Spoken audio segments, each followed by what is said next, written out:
Oke, halo Kak Gema. Halo juga, Theo, apa kabar? Oh baik, ya gini-gini aja sih. Itulah, tetap stay at home. Kamu gimana?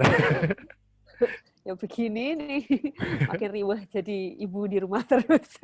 Ya anak-anak kamu berapa ya maksudnya? Dua, kembar ya? Anakku kembar, anak pertama dan kembar, jadi seru lah ya. Wah, double Langsung album ya? langsung di ospek, double album langsung. Double album dong berarti ini. Bocah lincah lincah. Ya kira-kira bisa di ospek jadi musisi apa jadi apa? Langsung dulu. Gitulah pokoknya. Oke, mungkin ada perkenalan singkat dari Kak Gema, dari nama panjang atau nama asli, terus studinya apa, dan sekarang sibuk apa yang baru-baru ini gitu. Oke, nama saya Gema Suara Tiagita. Saya dipanggil Gema biasanya. Terus studi dulu waktu S1 saya kebetulan kurang kerjaan, saya ambil 2 kuliah. Satu S1 Sastra Indonesia di UNER, Universitas Airlangga Surabaya. Terus di tahun yang sama saya masuk juga di S1 Sendera Tasik UNESA, Universitas Negeri Surabaya. Kebetulan penjurusan pendidikan musik. Terus sempat terjebur masuk S2 juga di UNESA karena sempat menjadi dosen di sana di pendidikan seni budaya UNESA juga. Terus sekarang kesibukannya mengajar di sekolah musik di Human School sama di SAE juga di Jakarta kebetulan, sama jadi ibu rumah tangga. Gitu aja. Kayak yang terakhir jadi Tetap berkarya sih tepatnya. Kamu ngajar apa di sekolah Juman, kamu ngajar apa? Di Human aku ngajar piano betulan. Ngajar Ngajar piano piano. sama ada kelas apa sih teori juga, sama ini apa namanya kelas anak-anak kecil jadi umur sampai 3 sampai 5 tahun gitu. Jadi emang kelas early music program gitu deh pokoknya. Jadi Oh, oke. bocah-bocah yang memang Sekarang harus distimulasi dari kecil. selama pandemik ini masih ngajar pandemik kayak gini. Online. Online ya, tapi masih Tapi ya. masih. Oke. Walaupun ya tidak sebanyak yang biasanya, cuman masih tetap mengebul lah dapurnya dikit. Itu oke. Ini pertanyaan dasar selalu yang aku selalu tanya sama Yep. teman-teman sih. Sejak kapan sih Kak Gema ini berkecimpung di dunia musik? Dunia musik. Berkecimpung bener-benernya kapan ya? Jadi dulu sebetulnya kalau belajar musik sih dulu waktu 4 tahun kan ya sama orang tua, itu juga cuma hobi sebetulnya, nggak kepikiran buat menjadi hidupnya. Lalu SMP mulai ngeband sampai SMA, terus abis itu belajar musik klasik juga. Jadi sebetulnya akhirnya di dunia kesenian itu kuliah, rasanya lulus kuliah 2007. Kira-kira itu baru mulai, tapi merasa benar-benar pure banget 2010. Benar-benar akhirnya, oke, aku di sini kurang lebih mulai 2010. Tapi 2007 itu sudah mulai menilik ke dunia perbunyian dan dunia kesenian kontemporer terutama. Jadi catatannya 2010 ya, yang bener-bener yang kamu bilang ya 2010 ya. Iya, mulai 2010 kira-kira. Dulu sempat ngeband apa? Cerita dong. Ngeband rock. Oh, band rock. Rock-rockan gue. Dulu Mr. Big, Van Halen, terus Queen, klasik rock gitu lah pokoknya. Tapi itu sempat pas habis itu kelar masa itu, terus habis itu bikin musik Indian agak alternatif dikit. Terus habis itu malah udah bosen, nggak ya, karena major label lagi hip banget waktu itu kan, kalah lah ya indie waktu itu. Akhirnya terus jadi band cafe. Pokoknya macam-macam lah, sempat main kafe gitu. Malam pulang jam 4 pagi, setengah 7 udah ngajar sekolah, udah gila. Agak-agak ya itu ini, pernah dilalui. ini lucu nih. Aku baru tahu. Nggak ngira ya. Aku baru tahu. Ngira ya. Oke. Band kamu apa dulu namanya? Yang kamu bilang Indian atau yang rock itu?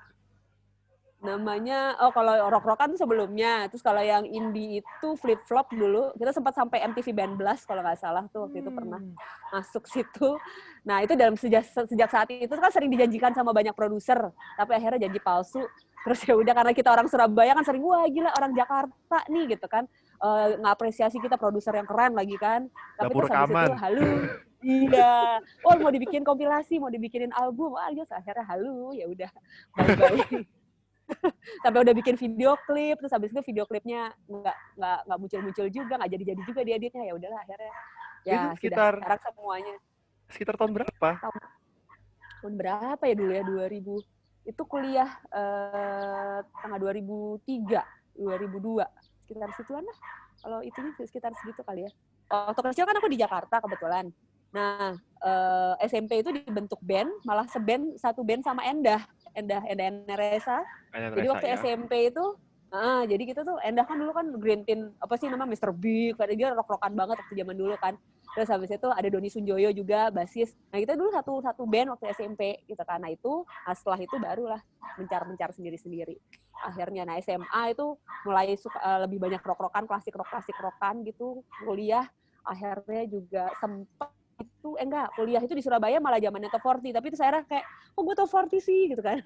Kayak terus habis itu tapi akhirnya tetap aja dijalanin juga karena ya mungkin aku cukup adaptif juga orangnya karena gue baru pertama kali di Surabaya, gue mengadaptasi diri dengan kondisi oke sekarang lagi zamannya ini nih ya gitu kan, udah dicoba deh gitu kan sampai akhirnya menemukan sendiri ya akhirnya kemana-mana sih. Sorry tadi Kak Gema aku jaringanku kayak tadi agak gangguan. Tadi tahunnya kayak terpotong. terpotong. Okay. Tahun berapa tadi ya? Tadi tahunnya kayak terpotong jaringan kita. Tahun yang kamu cerita band tadi. Tahun 2002, 2003 itu. 2003-an, 2004 sekitar segituan. 2002, 2003-an ya. Oke. Okay. Kira-kira segituan. Aku ngorek yang berbeda ini kayaknya. seru. Itu waktu di band main instrumen apa? Keyboard. Tapi instrumen pertamamu apa? Piano ya emang? Piano. Aku dulu belajar klasik kan di Yamaha waktu itu, belajar di sana. Ya udah gitu aja sih, saya les aja karena orang tua juga kemarin kebetulan keluarga juga bukan orang musik. Jadi ya bukan ayah ibu bukan orang yang suka musik, tapi memang kenapa saya suka klasik rock karena ayah saya pecinta Pink Floyd, pencinta di Purple kayak gitu-gitu. Jadi akhirnya lumayan walaupun awal-awal sempat denial kayak apaan sih musik ayah jadul gitu. Terus ternyata teman-teman selingkaran di sekolah dari SMP SMA sukanya juga gituan. Akhirnya baru tuh kalau teman-temanmu suka baru kamu mau dengerin gitu kan. Nah itu awal mulanya itu sih. Terus habis itu tapi kalau belajar tetap klasik. Cuman orang tua cuman kayak ngelesin aja udah gitu kan. Jadi nggak ada sebuah target khusus apa-apa. Cuman waktu itu Om kebetulan guru gitar. Om itu guru gitar dan dia yang sempat menyarankan ibu saya untuk dilesin musik nih anak gitu kan. Dia kalau mengikuti irama bagus gitu doang sih sebetulnya. Ya udah terus dilesin musik. Jadi nggak ada pernah target khusus apa-apa gitu. Diarahin khusus juga nggak sih sebetulnya. Jadi kayak udah les aja gitu. Dulu tuh gitu. Oh jadi pengaruh orang tua emang besar ya kalau nyetel lagu waktu masih kecil itu ya? Secara nggak langsung ya? Pengaruh orang tua besar juga ya buat telinga ya waktu kecil itu ya. Tapi lumayan ternyata ya. Iya, tapi saat itu mungkin kita belum sadar baiknya komposisi atau musik yang kita dengar waktu kecil itu kali ya. Ternyata referensinya jadi baik. Jadi ya kita ternyata begitu. Oke, terus boleh dong cerita tentang studi kamu yang tadi yang kedua ya, studi kedua sama studi S2-nya pas ngambil musik atau di wilayah Bubunyian itu, pengalaman, proses yang kamu dapat gitu, dan apa yang membedakan dengan les kamu saat piano itu?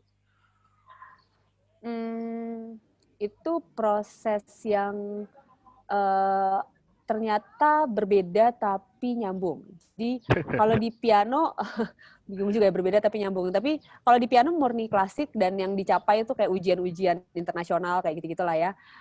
Terus tapi juga sempat waktu pas SMP itu aku band-bandan, tapi juga itu kan di sekolah musik aku band-bandan, tapi juga main piano klasik sama guru yang berbeda lah istilahnya. Waktu yang band ada dibentuk sendiri. Nah ketika itu guru piano klasik saya tuh bilang bahwa kamu ngapain band-bandan, tanganmu nanti rusak, tidak menjadi klasik lagi intinya gitu. Itu itu berkali-kali sampai saya kebetulan yang ngajakin saya ngeband di sekolah musik itu adalah guru gitar. Saya juga belajar gitar waktu itu soalnya. Nah, terus guru gitar saya, kamu bisa main keyboard nggak? Gitu kan. Ya udah coba. Di situlah saya tadinya klasik banget sampai akhirnya main keyboard. Nah, di situ tuh saya nggak pernah punya pikiran apa-apa mau ngarahin setelah SMA tuh mau kemana pun juga nggak tahu waktu itu gitu. Mikirnya juga nggak akan ada mikir ke musik sama sekali. Karena mikirnya dulu seneng di public speaking gitu kan. Terus habis itu seneng di manajemen karena anak OSIS gitu-gitulah. Jadi pikirannya udah masuk manajemen apa masuk komunikasi waktu itu gitu. Nah, tapi setelahnya malah sempat ada salah satu guru piano lain yang sempat bilang kamu masuk isi aja gitu kan. Hah, masuk isi itu apa? Dan saya tuh nggak tahu itu isi apa. Jadi dikasih tahu, tapi bener-bener nggak tahu waktu itu, gila. Maksudnya ya di Antah itu tinggal di Cinere dan ya mungkin lingkungan juga tidak ada kesenian sama sekali. Isi itu di mana? Taunya cuma di KJ gitu kan. Isi itu terus akhirnya diceritain sama dia bla bla bla bla bla gitu kan. Tapi namanya keluarga hidup sama lah, mungkin masih normal, mungkin orang tua juga melihatnya bahwa kamu mau masuk ke musik yakin gitu kan. Terus habis itu kebetulan ada di tetangga di Cinere tuh Om Benny Mustafa juga sempat bilang bahwa kamu daripada ke ISI kamu mendingan ke Surabaya. Aku kan mau pindah ke Surabaya, jadi pilihannya tuh mau ke ISI, mau ke IKJ atau ikut ayah ke Surabaya gitu. Kalau itu gitu. Terus akhirnya Om Benny bilang kamu mendingan ke Surabaya aja. Di Surabaya itu kamu bisa langsung ke industri istilahnya gitu ya. Maksudnya karena ada waktu itu masih ada almarhum Bubi Chen di sana gitu kan. Oh, ada jazz, ada apalah segala macam, daripada kamu ke isi, kamu cuma belajar doang gitu kan. Jadi konteks itu yang cukup mempengaruhi orang tua. Kamu ngapain, kata Om Benny, nggak usah ke isi gitu kan. Sedangkan IKJ waktu itu hitungannya sudah cukup mahal. Ketika zaman itu 2001-an kira-kira udah cukup mahal. Jadi nggak mungkin lah ke IKJ, dan aku anak pertama perempuan, jadi nggak mau dilepas sendirian di Jakarta karena mau pindah Surabaya semua. Akhirnya ya sudah, saya pindah ke Surabaya. Nggak mikir untuk ke musik. Yang saya pikirin cuma masuk ke komunikasi ataupun sastra akhirnya. Udah, saya fokusnya cuma masuk ke sana, nggak mikir apa-apa. Tapi singkat cerita adalah ada salah satu teman yang dia tuh anak band juga di Surabaya. Ketika saya kenal itu, dia ngajakin, ini ada UNESA, dia ada jurusan musiknya. Mau kok ada sih gitu kan? Ini apaan? Oh, IKIP ternyata, pendidikan. Yaudah deh kita coba deh iseng-isengan. Jadi iseng-isengan sebetulnya. Yang utama tuh pengen masuk ke UNER karena pengen masuk sastra. Jadi saya SNPTN masuklah UNER, dan yang kedua ke UNESA ini saya juga daftar. Udah, tapi itu kayak ada juga ya ternyata di sini, ya udahlah ikut gitu. Nah, udahlah ketika udah masuk terus ibu saya ngasih pilihan, oke, kamu lolos dua-duanya, mau kamu jalani salah satu atau dua-duanya. Kalau dua-duanya gimana gitu kan. Terus akhirnya ya udah, senekatnya akhirnya saya lakukan dua-duanya karena saya pengen jadi anak UNER. Nggak tahu kenapa ada sebuah ambisi terpendam yang gue kayaknya pengen jadi anak UNER nih gitu kan. Kayaknya pengen, terus abis itu di UNESA aku pengen tetap ada darah musik yang dipelajarin sebenarnya kayak gitu. Nah, tapi ketika masuk ke sana saya juga ekspektasinya cuma ini paling jadi guru musik sih sebetulnya gitu kan. Asalnya saya pengennya mempelajari musik yang lebih mendalam gitu. Nah, di situ memang ekspektasi tidak tercapai dengan maksimal karena saya juga mendapatkan nilai dengan ya tidak terlalu sulit gitu kan ya, dengan basic-basic musik yang sudah pernah saya dapatkan sebelumnya. Nah, sampai akhirnya saya merasa bahwa kesempatan-kesempatan ini saya harus jadikan sebuah jaringan aja, udah gitu kan, daripada saya menjalankan sastra dan pasti dua-duanya separuh hati, saya menjadikan sebuah riset kehidupan aja gitu loh, bahwa ketika saya mempelajari, menulik riset tentang ini di sastra, oh ternyata saya ada hubungannya dengan ini, atau ketika di musik seperti ini, udah gitu aja. Nah, di sastra barulah saya masuk teater. Kalau di sastranya ya, saya masuk teater, saya punya keasikan sendiri di sini, dan ternyata di musik saya menjalaninya cuma sekedar menjalani aja. Saya tidak ada sebuah target pencapaian keilmuan yang lebih di sana ternyata, karena tantangan bagi saya itu kurang mendapatkan tantangan yang banget, sampai akhirnya ke final saya boleh TA itu boleh memilih antara komposisi atau riset. Disitulah saya memilih komposisi, dan disitulah saya merasa bahwa pencarian pertama itu yang saya dapatkan. Nah, itu sampai akhirnya saya kebetulan nggak ada pengaruh kontemporer sama sekali sih sebetulnya. Yang mempengaruhi saya dengan bunyian lebih lepas itu adalah memang di UNER, di sastra. Kebetulan saya masuk teater Gapus waktu itu. Ada senior-senior yang memang mereka memegang musik yang cukup banyak memberikan masukan-masukan gitu lah. Saya mengenal Erik Satie dari mereka. Jadi saya mengenal Slamet Abdul Syukur juga dari mereka gitu. Dan itu justru dari sastra, UNER bukan dari UNESA gitu ya. Nah, ketika saya TA itu sebetulnya menginspirasi awal saya mengenal jenis musik kontemporer Indonesia ini justru dari ada Festival Seni Surabaya di tahun 2006 seingat saya. Itu ada karya Tony Prabowo. Dia piano dan vokal soprano. Dan itu pertama kalinya saya ada ya bunyi seperti ini ya, karya seperti ini tuh ada ya gitu kan. Nah, jadi sampai segitunya gila, gue katrok banget sih ini kampus gue kenapa sih gitu. Enggak mau mengecilkan kampus sih, nggak boleh. Maksudnya ya ketika itu mungkin ekspektasi aja yang emang pengen tak capai, ini sesuatu yang memang menarik. Ini yang mana sih yang menarik? Ternyata ini ada kayak gini. Nah, dari situlah mulai saya juga kebetulan ada beberapa komunitas di Surabaya yang memang walaupun ada komunitas orkestra, ada komunitas yang lain, tapi juga ternyata mereka kan juga musik teater juga, ada musik macam-macam lah gitu, lebih bebas juga, ada tradisinya juga. Nah, di situ kita ngobrol-ngobrol juga, dan ternyata dia ngasih tahu, Gem, di Surabaya pada zaman 90-an, Slamet Abdul Syukur itu mempengaruhi kuat dalam kontemporer gitu kan. Nah, mereka lah bercerita baru gitu. Dan saya mendapatkan informasi itu malah justru di komunitas-komunitas di Surabaya waktu itu. Walaupun setelah 2000-an, itu langsung hilang karena Slamet juga banyak di Jakarta, terus abis itu juga mungkin pergerakan di Surabaya tidak cukup lebih progresif daripada yang lainnya. Akhirnya disitulah baru saya mendapatkan banyak input, saya berkarya tanpa referensi yang benar-benar yang ini si siapa Stockhausen apa siapa itu sama sekali nggak ada, sama sekali Erik Satie, Slamet Abdul Syukur, sampai saya bikin karya senaluriah aja dengan ide apa-apa segala macam, saya dengarkan ke senior saya di sastra waktu itu, terus dia bilang, kayaknya kamu harus ke Slamet Abdul Syukur, Gem. Nah, itu titiknya. Terus saya bilang, gila, gue nggak mungkin, men, itu kan ini banget, senior banget, internasional banget, Mas, nggak mungkin. Udah coba aja nih, aku ada nomornya, coba iseng-iseng berhadiah lah, siapa tahu dia respon, Gem, gitu kan. Akhirnya saya coba untuk menghubungi beliau via SMS waktu itu, inget banget. Terus abis itu malah dia telepon langsung, Mbak Gemma, ini saya Slamet Abdul Syukur lah. Aku bingung, Pak gila dia telepon langsung. Aku kaget, oh iya Pak, gitu kan.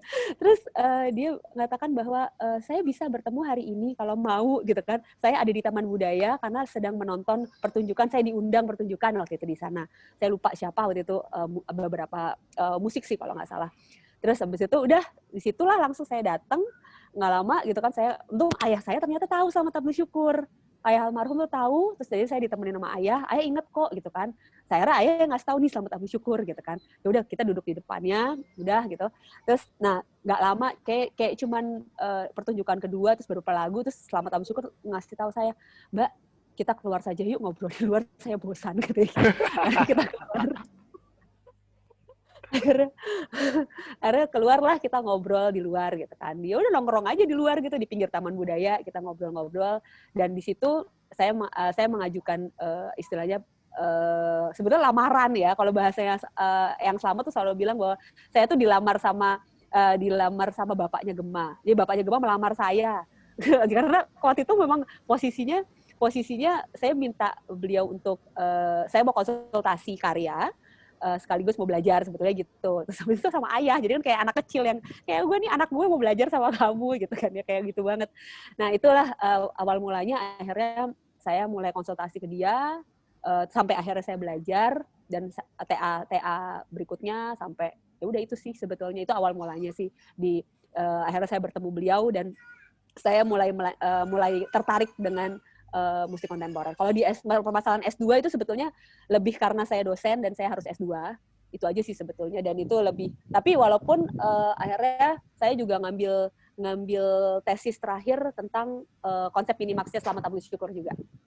Jadi saya ngambil tesis saya ngambil memang pembelajaran komposisinya dia, karena memang harus ada pendidikan juga ya waktu itu, dan saya ngambil malah mengulik bagaimana cara dia mengajarkan komposisi.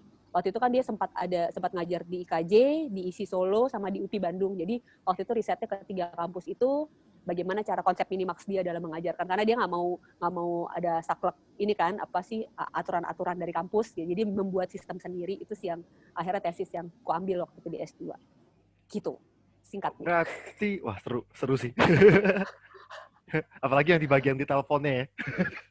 Iya kaget gila. Lagi orang waktu itu masih zamannya gitu. SMS loh ya. Iya langsung gue ditelepon, ya ampun, gue ngomong apaan nih gitu. Terus yang masih polos banget yang kayak, ini apa gitu kan.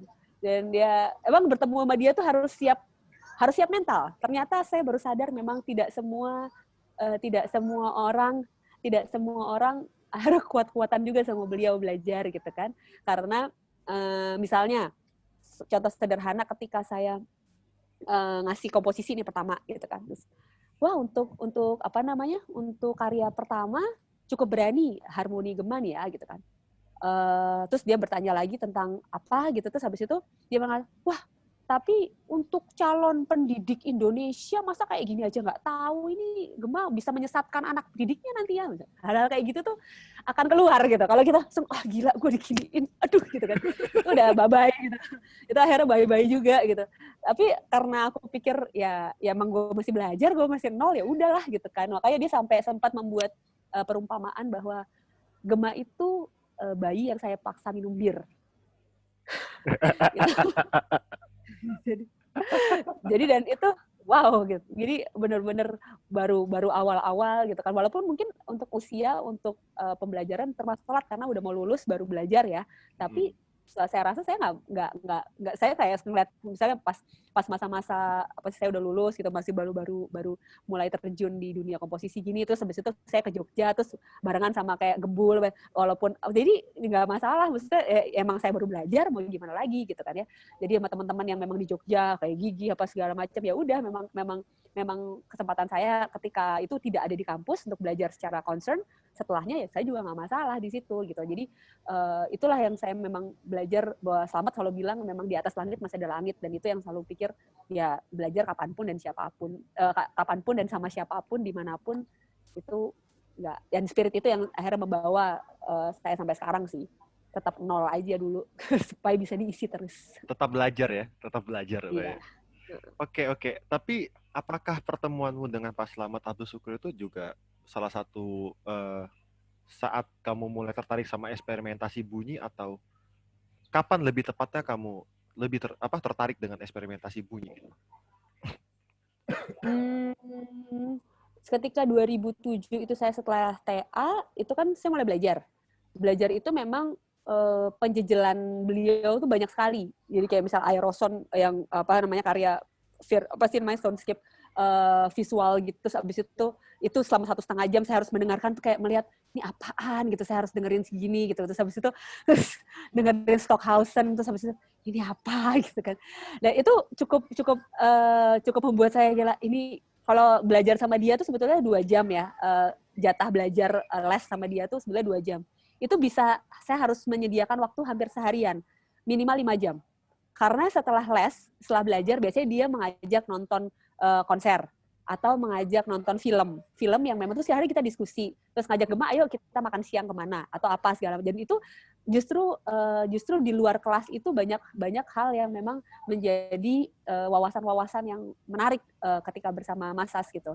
Nah, di situ akhirnya saya menelan semua segala bunyi-bunyi yang menurut saya ketika itu aneh sekali gitu kan, kayak wah oke, saya telan aja dulu, semua telan tuh segala macam ilmu, wah macam-macam gitu kan, kayaknya mungkin saya merasa saya belum mampu, tapi oke, saya telan nih. Tapi ketika itu misalnya selang setahun apa selang 2 tahun setelah itu saya lihat lagi, ternyata pembacaannya sudah berbeda. Jadi saya memilih untuk saya telan dulu. Jadi kadang-kadang saya juga memperlakukan itu, udah dengarkan dulu lah gitu kan. Ketika nanti mungkin penyerapan kita ada orang yang langsung bisa cemerlang gitu, smartnya gila banget, langsung bisa menangkap dengan maksimal. Tapi ada juga yang gila, gue nggak bisa langsung nih gitu kan, harus bisa menyerapnya dulu. Dan ternyata selang setahun apa 2 tahun ketika menilik lagi karya itu, oh aku paham, ternyata ini gini ya, oh strukturnya gini, oh pembacaannya melihat bunyinya, mendengar dan mendengarkan itu kan berbeda ya. Ketika bagaimana cuma mendengar dan mendengarkan lebih seksama itu seperti apa. Dan ternyata itulah prosesnya yang saya lihat dari itu. Dan mulai sekitar 2010 rasanya yang memang starting itu, waktu itu 2008 saya berusaha untuk datang ke Yogyakarta Contemporary Music Festival. Oke. Di situ saya mulai melihat banyak komponis, banyak pemain-pemain, terus dari segala banyak negara, bukan hanya di Indonesia doang. Di situ khasanahnya mulai lebar lagi. Wah gila, nih masih muda udah kayak gini. Antara ngedown, antara gue bisa apa enggak gitu kan, atau malah terpacu, gue bisa nih gitu. Jadi semua tergantung mentalitas kita juga sih sebetulnya. Tapi akhirnya untungnya gue masih bonek lah ya, masih agak Surabaya. Jadi kayak gue coba nih gitu kan, gue coba lagi deh gitu kan. Nah ketika sudah setelah itu 2010 itu 2009 apa 2010 kira-kira, terus Mas Asmoro, Michael Asmoro masih tahu, Gema ini ada open call for score lagi untuk ya CMF 2010 waktu itu. Kamu coba dong gitu kan, komponis perempuan belum banyak nih gitu kan. Akhirnya oke, tak coba deh gitu. Apa ya, terus akhirnya aku membuat karya, waktu itu dimainkan akhirnya. Nah ditambah juga di 2010 apa 10 kalau nggak salah juga, Pete Hein itu di Surabaya dia membuat soundscape workshop. Itu workshop soundscape waktu itu di Surabaya. Dia ngasih beberapa materi selama sekitar seminggu kira-kira sampai kita membuat karya, sampai dipentaskan juga waktu itu. Jadi kita sound walk, terus habis itu juga kita mengolah bunyi apapun lah pokoknya, akhirnya kita bikin jadi musik waktu itu. Nah itu awal mulanya akhirnya wah ini asik ya gitu kan, dan kita tahu, saya tahu elektroakustik secara lebih ternyata di situ. Sebelumnya mungkin yang Slamet pernah ngasih tahu tentang Pierre Schaeffer gitu kan, oh ini karya-karyanya dia gitu kan, ini eksperimentasi bunyi dan olahan bunyi seperti apa. Tapi ternyata di situ di workshop soundscape itu ya akhirnya wah asik nih gitu loh, ternyata kayak gini, dari teknik soundwalk seperti apa, terus mengolahnya seperti apa, terus membuat struktur yang sebetulnya tetap sama seperti membuat komposisi, tapi kita cuma bedanya nggak pakai instrumen aja, itu cuma bunyi-bunyian yang ada di sekitar kita aja gitu. Nah itu sih akhirnya mulai dari saat itu ke sini ya tertarik dengan bunyi apapun yang ditemui akhirnya. Karena memang nggak banyak ya orang juga menulis produksi pengetahuan soundscape ya, menurut aku ya. Menurut aku ya, karena sempat nyari di internet juga tentang, khususnya tentang literasi di Indonesia, emang nggak banyak gitu loh. Yang apalagi yang dalam ya, nulis itu soundscape itu apa, soundwalk itu apa, terus pemetaan suatu daerah, pemetaan suatu wilayah, pembacaan bunyi dalam kota kan itu kan gede banget ya anu ya.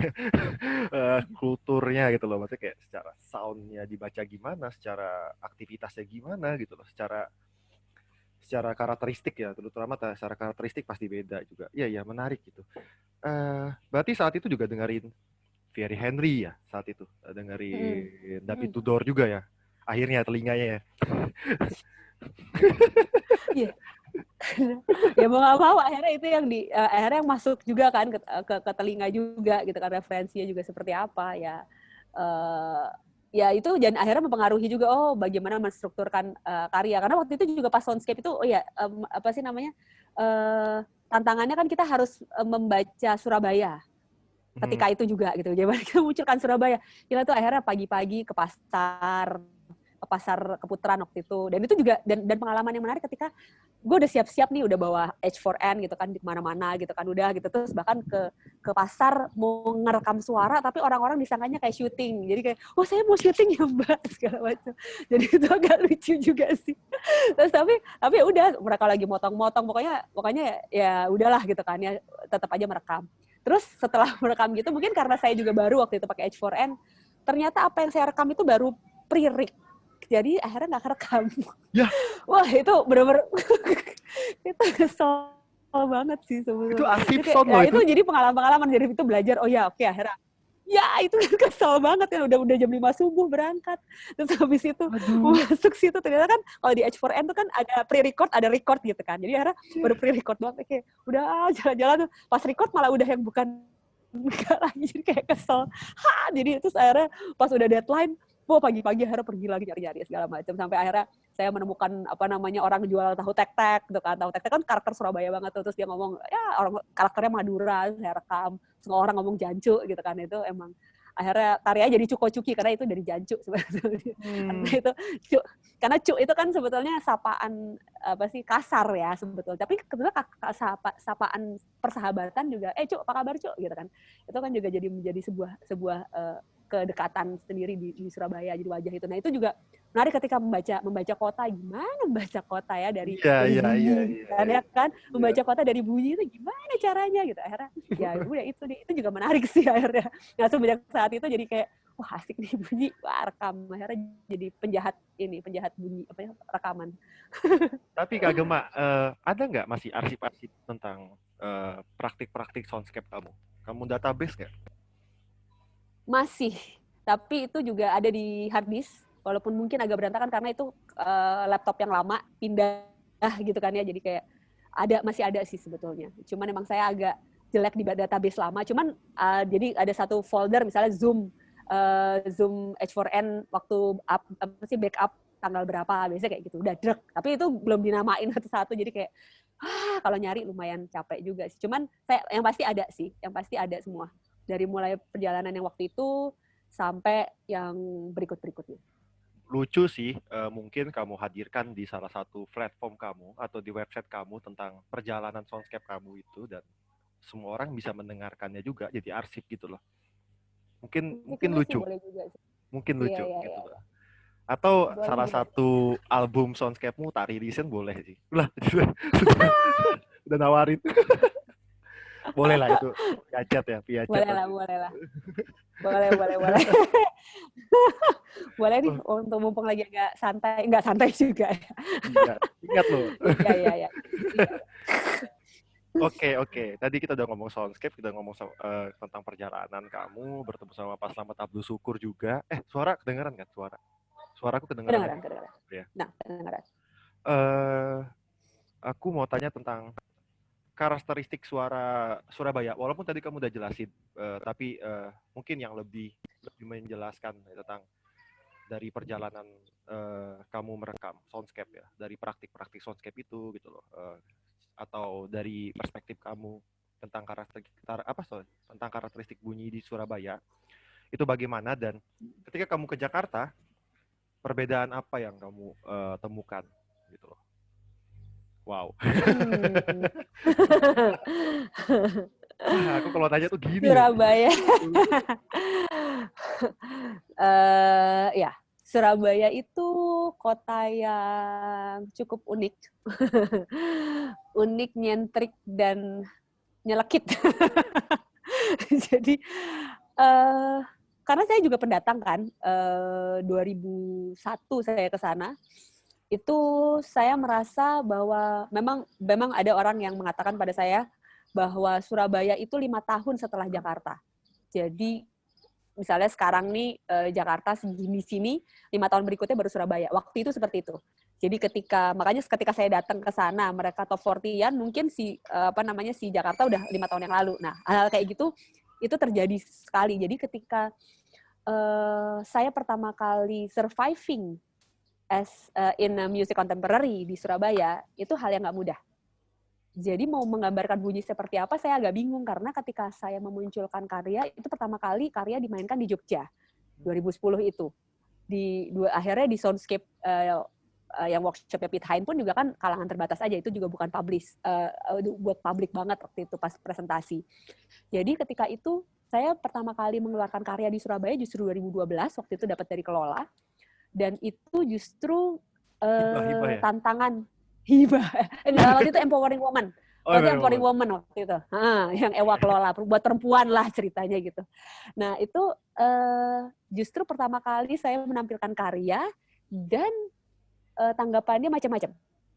Dan itu menggambarkan bahwa pertama misalnya karyamu ini nggak pantas untuk ditayangkan di Surabaya, Gem. Yang cocok itu adalah Jakarta, Jogja, Bandung. Surabaya tuh nggak siap. Terus yang sekian adalah karena saya menggunakan penyanyi waktu itu dengan background mereka ada klasik dan mereka juga ada tradisi waktu itu di situ. Orang-orang klasik mengatakan bahwa kamu merusak suara penyanyimu lagi gitu ya. Dari saya dulu waktu itu piano juga gitu, itu juga sama. Terus ketika saya dikenal sebagai orang yang berbackground piano atau musik klasik barat, saya mulai memasuki wilayah bambu atau wilayah tradisi alat musik bambu. Saya mulai memasuki ranah situ waktu itu di 2012. Nah di situ orang-orang tradisi mengatakan wah kamu mulai main-main ke tradisi nih Gem gitu kan. Terus kayak cuman ngambil ambience-nya tradisi doang nih gitu. Jadi kayak gue nggak ada yang bener waktu itu ya gitu kan. Itu tantangan yang akhirnya ini sebenarnya bisa nggak sih Surabaya ini, sedangkan saya mencari pemain pun juga nggak mudah. Metode penciptaan dan metode workshop untuk rehearsal karya pun juga akhirnya harus menyesuaikan kondisi yang ada di Surabaya. Jadi Surabaya itu antara luwes-luwes alot ya, cukup karena mereka tuh karakter boneknya tuh kan kuat ya. Jadi oh gue gini nih gitu kan, itu kuat sekali. Sehingga itu mempengaruhi bunyi-bunyi yang ada di menghantui juga gitu. Jadi dia dan justru membuatnya tidak memiliki identitas sebetulnya kalau menurut saya, karena campur sari ada. Mau dibilang punya musik Surabaya apa enggak? Itu enggak ada. Bebunyian yang asli Surabaya enggak ada. Nggak ada, karena itu cuman dari Banyuwangi atau dari Madura atau dari mana, itu nggak ada. Jadi itu udah hybrid banget sih sebetulnya. Jadi justru itu yang memiliki identitasnya tuh cuman kebonekannya, mungkin kayak petis gitu kali, rasanya tuh kayak menyengat tapi juga aneh, tapi juga ada enaknya juga sebetulnya, karena justru kekeluargaan Surabaya juga hangat-hangat pedes gitu juga. Jadi keluarganya luar biasa juga, tapi juga kadang-kadang kita bisa dijatuhkan, kita bisa juga dan itu juga sama mempengaruhi di dalam kebunyian itu. Kadang-kadang dia bisa terbuka, kadang-kadang juga dia sangat apatis. Jadi sulit sekali untuk menggambarkan secara spesifik bunyi Surabaya itu seperti apa. Jadi saya ketika pertama kali 2012 itu mengeluarkan karya, saya akhirnya berpikir untuk saya sebodoh teing gitu kan, bodoh amat, saya berkarya aja gitu kan. Orang mau mengatakan apapun ya yang mengapresiasi, akhirnya saya bersyukur masih ada yang mengapresiasi. Terus abis itu ada masukan yang berarti ya oke gitu kan. Bahkan saya mengajak tim-timnya pun juga itu, wah itu kayak memasukkan jadi kalau misalnya mau rehearsal, tadi kayak saya bilang metode untuk rehearsal pun itu juga harus ada brainstorm yang panjang, juga ada workshop pemasukan, mengeluarkan dari box dulu gitu loh. Jadi saya biasanya ada jam session yang lepas dari bunyi dulu, karena susah gitu. Misalnya saya waktu itu pernah pakai pemain sasando yang memang pemain sasandonya biasa secara tradisinya Kupang gitu ya. Tapi ketika dia keluar, saya kasih malah beberapa contoh-contoh, misalnya kecapi sama vokal yang memang sudah out of lebih atonal bunyinya gitu. Harus saya kasih, ada yang kayak gini. Jadi saya harus effortnya lebih keras lagi ketika saya bekerja di Surabaya ketika itu. Mungkin sekarang lebih beda kali ya, sekarang terbuka kali ya. Tapi kalau waktu itu lumayan sih, 5 tahun berjalan awal-awal tuh saya cukup berat sekali untuk bisa bagaimana surviving di Surabaya gitu kan. Tapi memang bunyi Surabaya tuh ya gitu kali, mungkin kayak petis itu kali ya. Jadi rasanya tuh aneh, nyelikit, tapi ada enaknya, tapi juga hybrid banget lah sebetulnya. Itu kali Surabaya ya. Saya juga bingung kan, karena memang kalau soundscape kota Jakarta? Halo? Kalau soundscape kota Jakarta riuh. Noise ya. Nah, ketika juga jauh beda, riuh juga ya kayaknya. Riuh sebetulnya lebih menarik karena dia lebih kaya, lebih banyak, lebih heterogen ya. Tapi heterogennya itu kadang-kadang bisa terlihat heterogen yang indah, tapi ada juga yang kayak wah noise-nya rasanya santet yang lagi lewat-lewat gitu. Tergantung frame-nya sih. Jadi karena memang kalau pindah ya, tapi sebetulnya kalau misalnya saya ketika pindah ke sini, karena kan sebetulnya setahun sebelum saya 2 tahun lah kira-kira sebelum saya pindah itu kan saya udah bolak-balik sini gitu kan ya, dan memang penjaringan teman-teman, dan memang akhirnya ketika keluar dari Surabaya itu secara wawasan, secara wacana, akhirnya saya menjadi lebih lebar juga ketika ini, karena di sini segala informasi, segala pengetahuan, knowledge tentang apapun, tidak hanya di dunia bunyi itu sendiri, saya menjadi lebih lebar dan malah justru menarik ketika konteks di sini adalah memang kontennya, yang memang muatan konten yang memang menjadi sebuah inti dari misalnya riset karya gitu ya. Jadi sedangkan kalau di sana dulu yang penting kisahnya apa, kayak gitu. Saudara di sekolah bagaimana ide kamu, bagaimana kamu mengolah ide kamu, bagaimana kamu riset tentang karya kamu. Jadi itu yang akhirnya saya menarik ketika saya memasuki Jakarta. Akhirnya saya memperkuat riset di setiap karya, itu yang jadi menarik, dan itu disiplin akhirnya. Tidak hanya berkutat hanya di musik aja akhirnya. Nah, ngomong-ngomong soal tidak berkutat hanya di musik saja. Itu kan tadi kamu juga bilang kamu juga ikut teater ya saat itu kan, ikut teater dan sastra juga cukup sastra juga mempengaruhi kamu dalam berkarya. Waktu di teater tuh jadi apa, penata musik atau apa Kak Gema waktu di teater itu?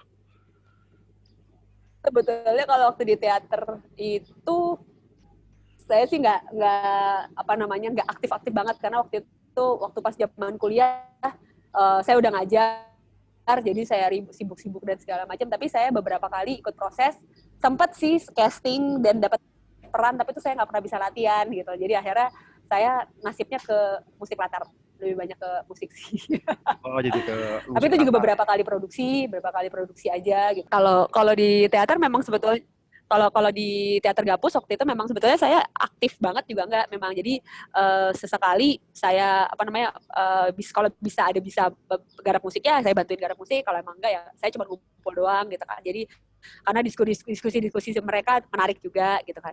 Itu sih sebetulnya awal-awal mula di situ, sampai akhirnya saya juga banyak berkumpul dengan teman-teman teater juga di Surabaya, terus ya musikin teater gitu aja sih sebetulnya beberapa kali. Dan itu yang akhirnya juga cukup mempengaruhi proses kekaryaan juga, karena di situ kan bagaimana menafsirkan atau menginterpretasikan dari teks yang dari naskah cerita, dari teksnya, atau dari ketubuhan si pemain. Biasanya kan kadang-kadang teater tari juga ya, teater tari kan kita membaca ketubuhan juga gitu kan, mereka pengennya apa, kita tetap seperti apa gitu kan, dan menyampaikan idenya seperti apa, atau mungkin butuh teks-teks apa yang dimunculkan di dalam musiknya, kayak gitu-gitu sih sebetulnya. Oke, wah ini udah banyak banget ya yang udah dapat hari ini.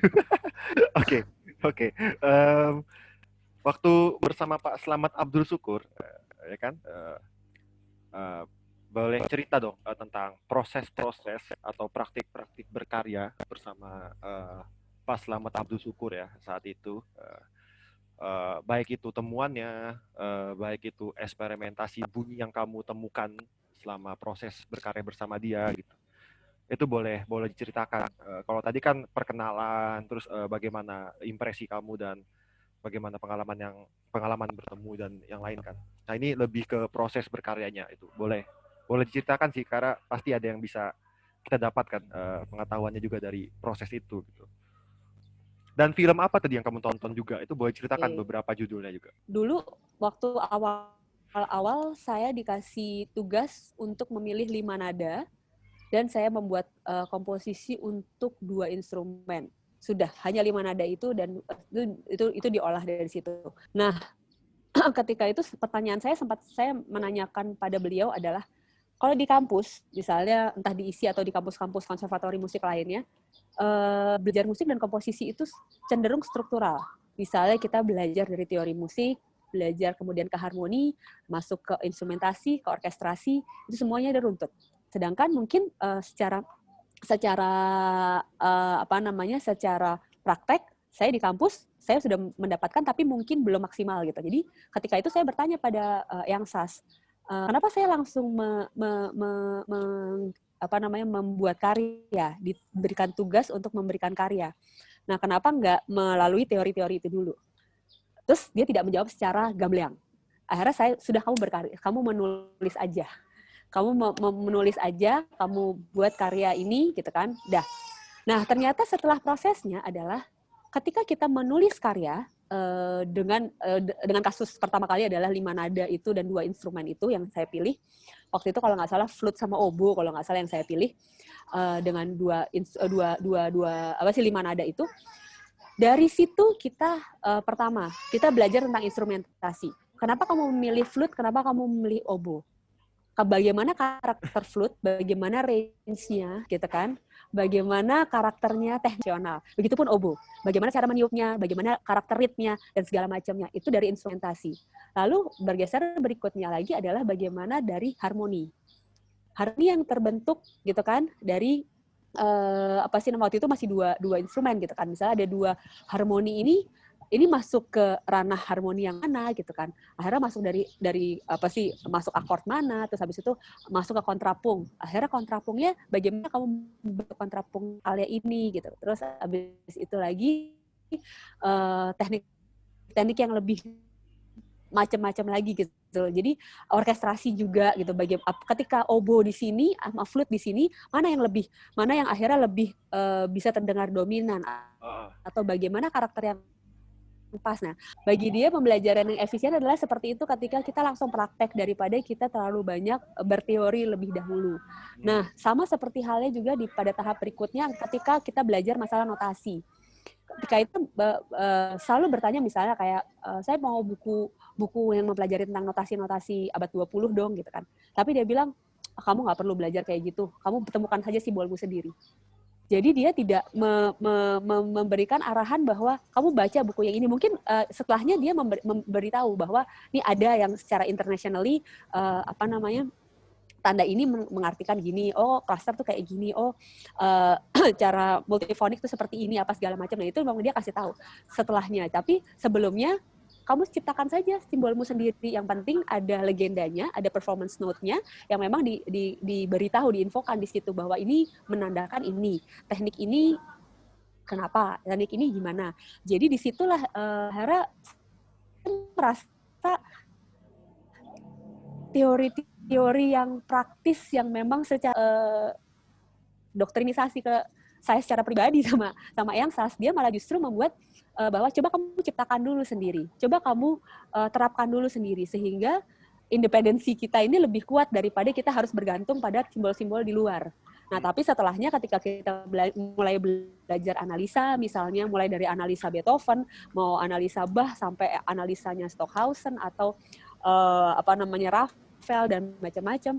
Nah, dari yang grafik maupun John Cage juga gitu. Tapi nah itu akhirnya kita melihat bahwa oh ini seperti ini ya gitu kan. Dia membuat Anda seperti ini, membuat Anda seperti ini, membuat Anda seperti ini. Tapi sebelumnya dia membuat metode bahwa menjeburkan dulu, kamu mencoba dulu gitu kan. Dan itu juga itu nyambungnya ketika saya bertanya tentang bagaimana simbol-simbol di dalam musik-musik abad 20. Ketika saya mau bikin karya, saya simbolnya harus seperti apa dan bla bla bla bla gitu kan. Terus dia malah justru menyuruh saya untuk kamu bikin aja simbol sendiri. Kamu bikin aja simbol sendiri dulu gitu kan. Kamu nggak usah. Jadi saya tuh nggak tahu tuh simbol gimana, simbol yang walaupun mungkin saya ada melihat beberapa karya-karya yang ada simbol-simbol tertentu gitu kan. Tapi ya mungkin disuruhnya saya nyari sendiri aja lah gitu kan ya. Jadi intinya saya suruh bikin simbol sendiri. Yang penting adalah legendanya atau performance note-nya jelas. Ketika tanda ini artinya apa, tanda ini artinya apa, tanda ini artinya apa gitu kan. Nah, ketika itu jadi saya seperti diberi kebebasan aja, udah kamu pokoknya yang penting maksudnya jelas dan mudah untuk dibaca oleh musisinya yang memainkan. Jadi dengan demikian karyamu ini bisa terbaca. Pokoknya balik lagi ke fungsi notasi. Fungsi notasi itu apa sih? Fungsi notasi adalah sebagai petunjuk untuk pemain memainkan karya kita. Sebetulnya gitu kan. Jadi ketika si pemain ini memainkan karya, dia tahu bahwa ini apa yang dia mainkan, tanda-tandanya seperti apa. Sebetulnya itu yang karena permasalahan notasi itu sempat menjadi cukup pencarian saya juga, gimana cara menuliskan yang paling nyaman, yang paling enak gitu. Nah, baru setelah membuat karya, malah justru dia baru ngasih tuh gitu, kasih tahu bahwa kalau analisa karya dari mulai zamannya Beethoven, Bach sampai ke Stockhausen atau John Cage gitu kan. Jadi beberapa karya-karya yang macam-macam yang beberapa simbol-simbol gitu kan. Nah, termasuk karya dia sendiri juga, bagaimana kenapa dia membuat simbol ini atau secara detail menjelaskan. Karena kalau misalnya saya lagi bikin karya terus dilihatin karya dia tuh kayak wah karyanya detail banget gitu kan. Semua itu dari misalnya piano aja bagaimana dia memukulkan di bagian yang mana, terus habis itu ini kenapa seperti ini atau teknik untuk bermain pianonya seperti apa, atau ketika senarnya dimainkan itu seperti apa. Jadi itu begitu detail juga kan di dianya. Nah, tapi begitu juga di karya-karya yang lain ketika kita analisa. Nah, belakangan setelah saya tahu dari murid Eyang Sas yang lain, justru sistem pengajaran Eyang Sas ketika sama saya itu yang pertama kali dia coba, bahwa murid yang dia ajarkan itu dia cemplungin dulu untuk membuat karya dulu, baru ketika itu di situ dia akan mendapatkan kasus-kasus di dalam pembuatan karya. Misalnya, oh bagaimana bunyinya, bagaimana, oh ternyata instrumentasinya itu kayak gini, oh ternyata orkestrasinya tuh harusnya secara range suara gue salah nih, ini nggak mungkin nih. Kalau misalnya kayaknya secara range pas, tapi ketika dimainkan oleh pemain oboe yang asli, ternyata itu jangkauan yang itu impossible, nggak mungkin, atau mungkin lah gitu. Jadi ketika masuk ke dalam masuk ke prakteknya langsung kita berkarya, kita jadi tahu kasus-kasus tertentu yang memang harusnya ini bisa, ininya nggak bisa, atau ini secara estetika oke, tapi secara secara teknik nggak begitu oke, misalnya kayak gitu. Jadi dia ternyata selama ini sebelumnya dia menerapkan murid-muridnya untuk belajar secara struktural, bahwa harus belajar dulu dari teori, harus belajar dari instrumentasi dan segala macam, yang akhirnya membuat praktek kekaryaannya jadi tidak lebih bebas daripada sebelumnya. Itu yang sepertinya itu pernah dibahas juga sama saya dengan salah satu muridnya yang lain. Dia bercerita bahwa ternyata Eyang Sas pernah menyampaikan itu ke dia ketika, jadi memang mungkin secara kualitas kekaryaan dia menjadi bobotnya mungkin jadi cukup berat ketika pertama kali keluar gitu, tapi akhirnya kesenangan atau kebahagiaan mengeksplor secara inosen mungkin kayak gue pengen nyoba gini, itu jadi tidak lebih bebas mungkin ya. Itu yang akhirnya saya menjadi sebuah bahan eksperimen yang Sas mungkin ya, untuk bagaimana ketika ngajarin anak bikin karya, ya udah sebetulnya memang seperti seperti kertas, mungkin bukan kertas kosong juga sih sebetulnya, bagaimana seperti tanaman aja ketika ditanam gitu kan, dia harus dipupuk atau mungkin kadang-kadang tanahnya nggak begitu bagus, dia kontekstual aja, jadi nggak bisa dia samakan bahwa satu anak ini dengan cara yang sama. Atau dia pernah juga mengajarkan ada anak yang masih SD kalau nggak salah, dia belajar komposisi juga, itu juga nggak mungkin dengan cara yang sama. Jadi itu yang akhirnya membuat dia cukup luas ketika waktu itu awal-awal 2010-an itulah dia. Nah itu yang cukup mempengaruhi akhirnya saya ketika berkarya pun juga membuatnya menjadi dia juga membiasakan untuk menulis tangan. Tidak langsung ke Sibelius atau finale atau apapun gitu. Jadi itu yang membuat kita bahwa bunyi itu udah ada di kepala kita. Kalau ketika kita hanya bergantung pada alat elektronik, kita hanya akan terbatas. Oh, yang ada di elektronik itu. Tapi ketika kita membayangkan bahwa bunyi itu ada di dalam kepala dan imaji kita sendiri, kita bisa menuangkan, oh gue pengen bunyinya tuh kayak gini. Gimana ya caranya gitu? Oke, kira-kira gini bisa nggak ya?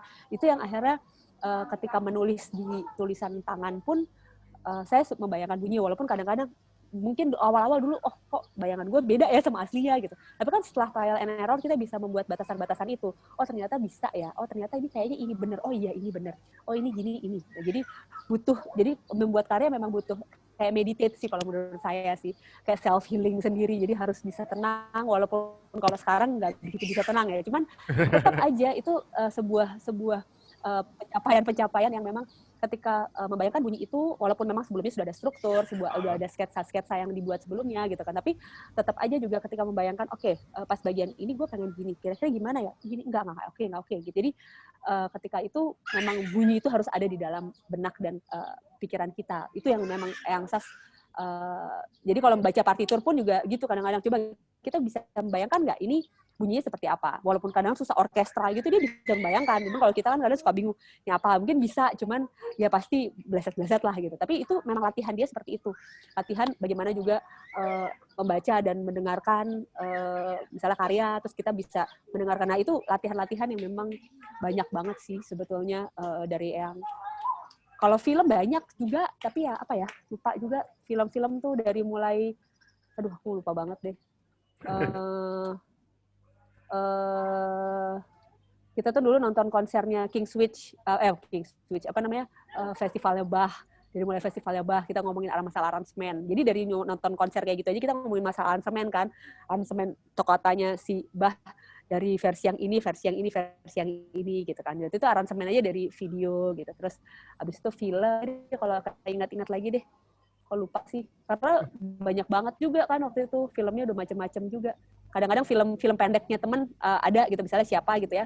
Terus kita tonton nih bareng-bareng, kita sama-sama analisa gitu. Kita menurut kamu gimana Gemma? Menurut saya gini segala macam. Jadi kita saya belajar dari beliau adalah melihat karya apapun, bukan hanya musik, kita harus mendengarkan dengan sesama aja, mendengarkan, bukan hanya mendengar, tapi kita mendengarkan atau melihat dengan sama seperti kita melihat struktur di dalam karya apapun. Jadi bagaimana awalnya, bagaimana tengahnya, bagaimana akhirnya, bagaimana dia variasinya, atau mungkin gimmick dari setiap karya, misalnya di visual maupun di pendengaran, bagaimana dia membuat kenakalan-kenakalan bunyi yang memang membuat orang kayak tetap terjaga di dalam durasi, misalnya 10 menit karya atau 1 jam sebuah film gitu. Jadi dia bisa menjaga intensitas penonton. Nah, itu tuh yang memang analisa-analisa yang sebetulnya bukan hanya di musik doang, kita melihat apapun jadi lebih seksama aja.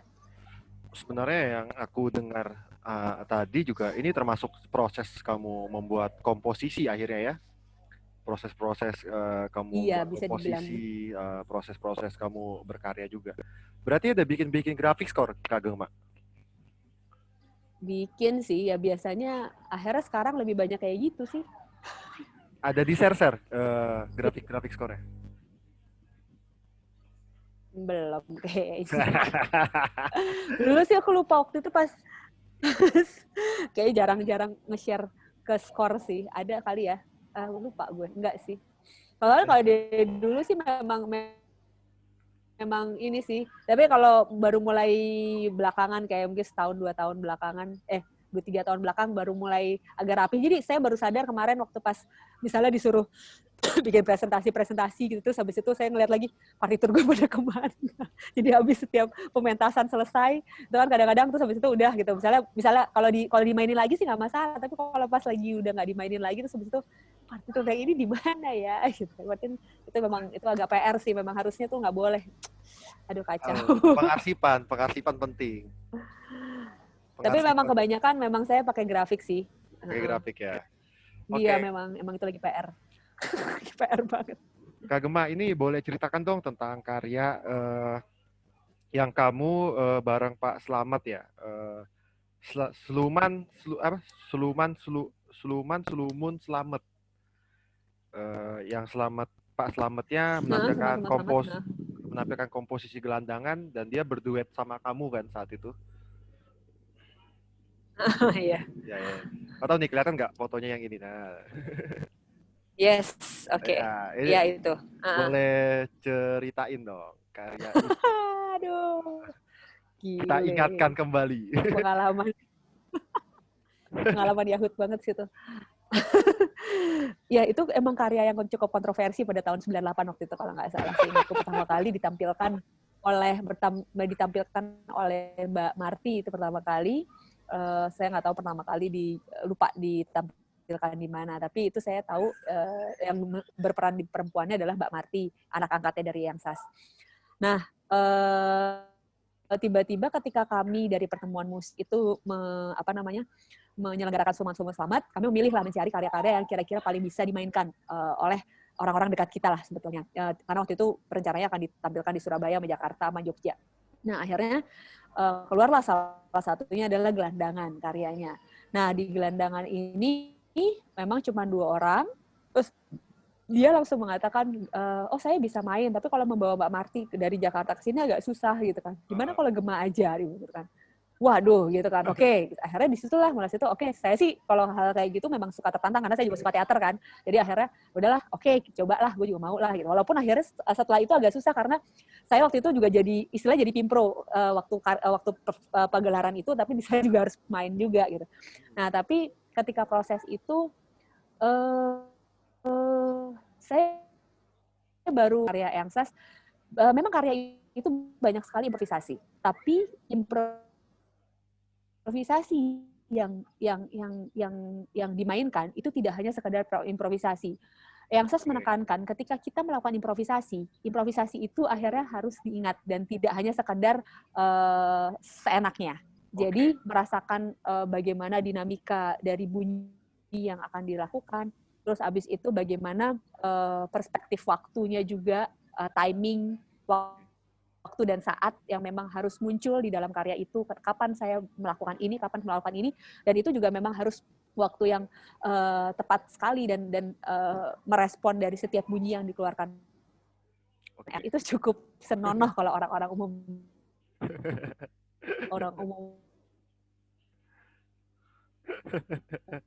Sebetulnya konsepnya kan sebetulnya kayak ada desahan-desahan lah sebetulnya di situ. Tapi sebetulnya itu konsep fonem aja sih, karena halo, jadi itu yang itu akhirnya dikembangkan sendiri motif itu dan segala macam itu. Dan itu dikembangkan menjadi satu komposisi sendiri. Nah, bagaimana saya prosesnya?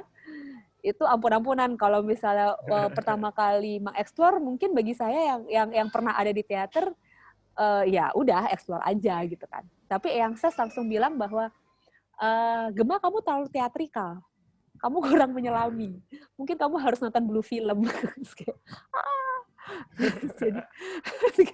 Jadi sedangkan ketika itu Mbak Marti ketika yang tahun 98 dia menampilkannya dengan cukup intensitas yang udah bangun lagi. Oke, sebentar. Ya saya. Ya, sebentar sayang. Hati-hati. Hari ini jadi tambahan sedikit deh. Diedit boleh, nggak diedit boleh, aman kok. Tapi lucu sih, ada ini. Oke, jadi ketika tambahan ya. Apa namanya? Jadi ketika itu jadi dengar dari hasilnya Mbak Marti memang lebih misalnya contoh lah aku ngomong misalnya kayak kalau gitu. Sedangkan kalau ketika saya mengeksplorasi lebih kayak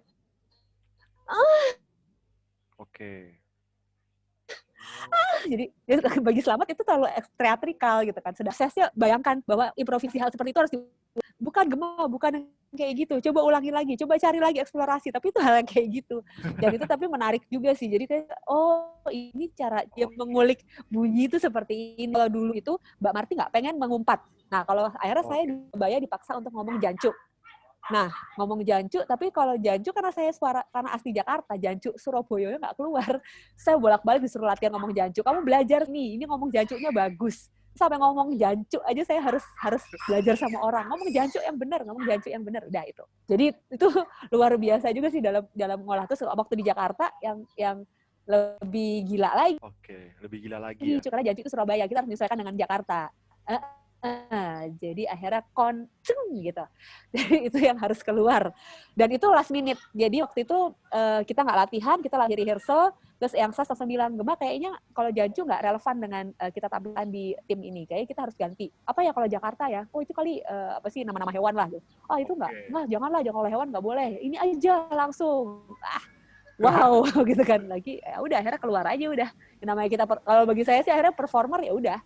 Kita apapun yang ada memang selama kita masih bisa mengatasinya, ya sudah kita tampilkan aja. Dan itu memang pengalaman yang menarik sih, ketika merasakan menjadi pemain karya Eyang Sas. Salah satunya gelandangan, itu cukup kontroversi dan saya paham kenapa cukup kontroversi ketika itu. Begini Kak Gemma. Ya. Komposisi yang baik menurut kamu itu bagaimana? Komposisi yang baik, kalau menurut saya adalah komposisi yang bisa menyampaikan idenya dan relevan pada zamannya. Jadi bisa mungkin apa yang ingin disampaikan dari setiap karya itu mungkin dia tahu apa yang ingin disampaikan dalam karya, gitu kali ya. Jadi kadang-kadang bukan hanya sekedar dia misalnya pengen kontemporer, gue pengen aja asal-asalan. Atau mungkin juga cuman sebenarnya ada sih yang memang dia konsepnya emang asal-asalan, ya udah emang itu ide yang pengen dia sampaikan adalah memang idenya asal-asalan aja gitu.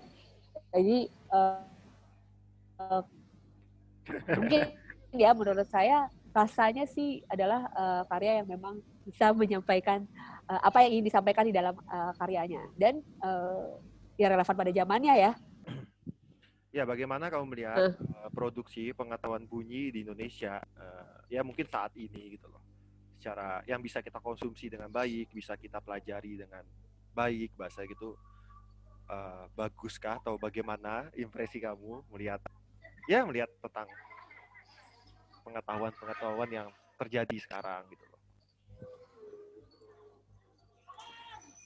Kalau sekarang ini rasanya udah jauh lebih baik sih kalau saya bilang, apalagi teknologi internet yang sudah merajalela, terus YouTube kesadaran para teman-teman komposer atau beberapa mungkin kelas-kelas secara online atau YouTube segala macam juga sudah mungkin banyak. Terus juga ruang-ruang diskusi yang jauh lebih banyak daripada zaman awal-awal dulu saya berkarya, itu cukup membuat energi yang baik sih kalau menurut saya ya. Jadi ketika dulu misalnya misalnya dulu waktu awal-awal saya bersama Yang Sas terus memperjuangkan adanya pertemuan musik, itu kan juga jarang ada ruang-ruang forum-forum musik memang diskusi di mana itu ada pengetahuan bunyi, pengetahuan musik yang memang sedang ada pertukaran di situ. Nah, tapi sekarang ini cukup banyak dan justru lebih lebar ya, tidak hanya misalnya kontemporer atau musik hanya sebatas di musik-musik yang memang avant-garde itu aja gitu, tapi justru lebih lebar musik-musiknya, entah tradisi cross dengan sekarang atau musik-musik elektronik yang chaos atau segala macam, itu kan juga banyak banget sekarang. Terus belum lagi banyak banget segala DIY kehidupan itu yang saya pikir itu menarik banget, dan itu jadi sudah membuat musik-musik ranah bunyi itu cukup lebur. Orang-orang yang mungkin sebelumnya tidak pernah masuk ke ranah itu, jadi sekarang mulai mau menilik ya rasanya. Tapi soal saya pikir sekarang sudah cukup baik pengetahuan pertukaran informasi dan pengetahuan bunyinya. Jadi kita sendiri bisa belajar kapanpun dan dimanapun. Dan di tiap kota juga saya rasa juga mulai merata ya, ketika saya melihat misalnya waktu pas pertemuan musik sudah merambah ke Riau atau di Sumatera gitu kan. Nah ternyata di Sumatera Barat ada forum komposer Sumatera Barat gitu. Jadi dan itu semuanya dengan cara masing-masing, dengan karakter lokal masing-masing dan sesuai dengan kebutuhan lokal masing-masing. Tidak harus dipaksakan bahwa oke, kalau misalnya di kota ini belum bisa membahas tokoh-tokoh bule atau segala macam, ya kenapa harus dipaksakan, sesuai dengan apa yang menurut mereka tertarik untuk dibahas, kan sebetulnya kayak gitu. Itu sih sebetulnya yang saya lihat sudah jauh lebih maju dan memang kesadarannya lebih oke. Mungkin karena memang dan rasa untuk eksplornya lebih banyak juga ya gitu. Itu juga menarik sih jadinya. Oke, terakhir deh, cita-cita kamu sekarang apa nih untuk di pengetahuan bunyi atau di kancah seni bunyi nih? Wah, cita-citaku masih tetap pengen berkarya terus aja sih. Kalau saya sih tetap pengen tetap berkarya aja. Saya punya ruang yang lagi terus saya rintis, namanya Laring kan. Saya sebenarnya udah dari 2012, tapi mencari partner-partner itu kan tidak mudah ketika dari awal gitu. Selain ada pertemuan musik yang memang itu secara organisasi, tapi secara ruang kekaryaan sebagai lab karya itu kan mencari partner susah ya. Tapi belakangan ketika saya di Jakarta, saya sudah mulai mendapatkan partner-partner yang akhirnya gimana ya caranya untuk bisa tetap berkarya, tidak hanya sendirian saya sebagai the one and only kreator gitu. Jadi saya pengen tetap berkarya aja sih, walaupun terlepas di hal-hal yang lain, hal-hal domestik yang lain ya. Cuman tetap kalau masih ada pertemuan musik untuk tidak mati, walaupun sekarang masih ya lagi vakum karena memang keterbatasan gerak dari tiap-tiap personilnya. Kami masih ingin membuat dokumentasi arsip-arsip Selamat Abdul Syukur, yang memang itu pekerjaan berat banget untuk dilanjutkan tepatnya.